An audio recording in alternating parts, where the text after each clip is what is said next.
Hello everyone, મારું નામ વડવા જાગૃતિ છે। હું સરકારી માધ્યમિક શાળા ખાતે મદદનીશ શિક્ષક તરીકે અંગ્રેજી વિષય શિક્ષક તરીકે કાર્ય કરું છું અને આ વખતનું મારું ઇનોવેશન છે empower the girl empower the world. અને આ કાર્યક્રમ અંતર્ગત આ ઇનોવેશન અંતર્ગત મેં અલગ અલગ કાર્યક્રમો કર્યા છે, જેમ કે મારી દીકરી મારું ગૌરવ, પછી અહીંયા તમે જોઈ શકો છો ઓવર ક્રિએશન, તેમજ આંતરરાષ્ટ્રીય મહિલા દિન નિમિત્તે એક રેલીનું આયોજન કરવામાં આવ્યું હતું, તેમજ મારી દીકરી મારું ગૌરવ કાર્યક્રમનું આયોજન કરવામાં આવ્યું હતું। આ અલગ અલગ કાર્યક્રમો દ્વારા મેં મહિલા સશક્તિકરણનું તેમજ દીકરી કઈ કઈ રીતે કયા કયા ક્ષેત્રમાં આગળ વધી શકે એ મેં બતાવવાનો પ્રયત્ન કર્યો છે। અને એ ઉપરાંત મેં એક દિવ્યાંગ બાળકોની સંસ્થા જીવનદીપની પણ બાળકોની મુલાકાત કરાવેલી અને આ મુલાકાત માટે મેં સ્પેશિયલ દીકરીઓને પસંદ કરેલી કે જેથી કરીને એ ત્યાં જુએ અને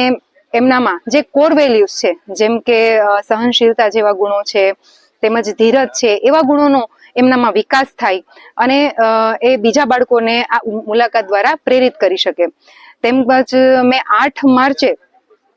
ઇન્ટરનેશનલ વુમન્સ ડે ની મારા વિદ્યાર્થીઓ સાથે ઉજવણી કરી હતી અને મેં રેલીનું આયોજન કર્યું હતું અને એમાં મારી સાથે રેલીમાં આંગણવાડીની બહેનો તેમજ મારી વિદ્યાર્થીની માતાઓ પણ જોડાઈ હતી અને અમે બધાએ ગામમાંથી રેલીનું આયોજન કર્યું હતું। રેલીની શરૂઆત સ્કૂલેથી કરવામાં આવી હતી અને પછી કાર્યક્રમ સ્થળે પહોંચીને મારી દીકરી મારું ગૌરવ નામે કાર્યક્રમનું આયોજન કરવામાં આવ્યું હતું અને આ કાર્યક્રમમાં વિદ્યાર્થીનીઓના વાલી એટલે કે માતાઓએ પણ દીકરીની કઈ રીતે રક્ષા થઈ શકે અને એમને કઈ રીતે અલગ અલગ ક્ષેત્રમાં આગળ વધારી શકાય એ વિશે પણ વિદ્યાર્થીનીઓની માતાઓએ ચર્ચા કરી હતી અને આ કાર્યક્રમમાં બધાને ખૂબ જ મજા આવી હતી અને ઘણું બધું બધાને જાણવા મળ્યું હતું। ત્યારબાદ અવર ક્રિએશન નામના એક એક્ઝિબિશનનું અમે આયોજન કર્યું હતું અને આ કાર્યક્રમની તૈયારી વિદ્યાર્થીઓએ લગભગ 3 થી 4 મહિના અગાઉ કરી હતી અને એમણે અલગ અલગ ગૃહ સુશોભનને લગતી બનાવટની વસ્તુઓ બનાવી હતી અને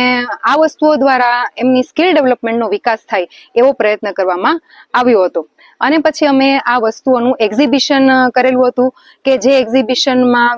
અમે વસ્તુઓનું વજન કર્યું હતું અને બજાર ભાવ કરતા ઓછી કિંમત નક્કી કરીને અમે વસ્તુઓનું વેચાણ પણ કર્યું હતું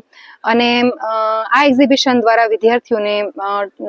ટોટલ 2295 રૂપિયાની આવક પણ થઈ હતી અને આ કાર્યક્રમમાં આ એક્ઝિબિશનમાં લગભગ 7 વિદ્યાર્થીનીઓએ પાર્ટિસિપેટ કર્યું હતું। ત્યારબાદ અહીંયા તમે જોઈ શકો છો કે દિવ્યાંગ બાળકોની સંસ્થાની મુલાકાતના પણ તમે ફોટોગ્રાફ્સ અહીંયા જોઈ શકો છો। ત્યારબાદ મતદાન જાગૃતિ માટે અમે અવસર રથનું જ્યારે આગમન થયું લોકસભાની ચૂંટણી પહેલા, તો ત્યારે પણ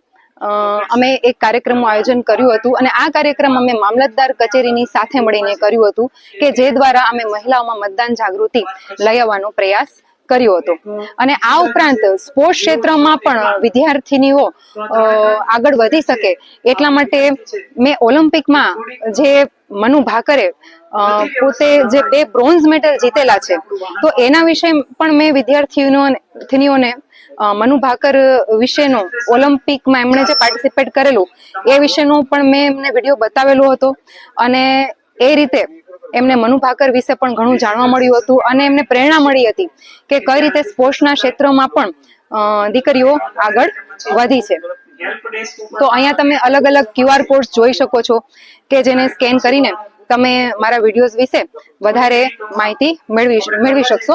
અને અહીંયા તમે જોઈ શકો છો કે અલગ અલગ વસ્તુઓને ગોઠવવામાં આવી છે વિદ્યાર્થીઓ દ્વારા તૈયાર કરેલી। તો થેન્ક યુ વેરી મચ।